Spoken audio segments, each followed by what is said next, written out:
You ever wondered why God in the Old Testament made certain foods unclean?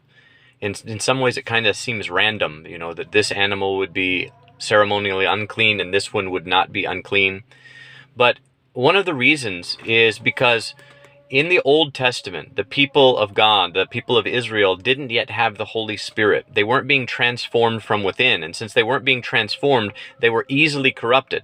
This is why a lot of the laws in the Old Testament were meant to separate the people of Israel from other nations.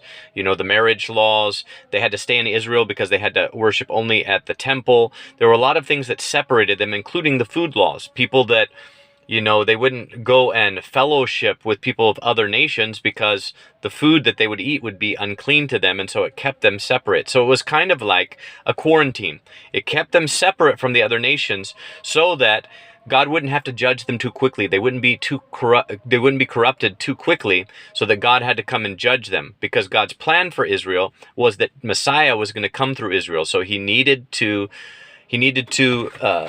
sustain them. He needed to preserve them from that corruption so he could preserve them also from his wrath. And so when you think about the food laws, you need to recognize that part of the reason is because God wanted to separate Israel from others.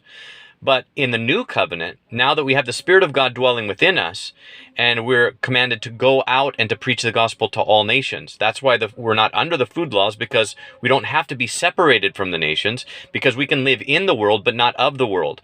We can live in this world but not be conformed to the world, but be transformed by the renewing of our mind by the power of the Holy Spirit. So we can go out in whatever nation, in whatever situation we are, and we can be the ones that bring influence because of the gospel and because of the power of God. Hope this helps you. God bless.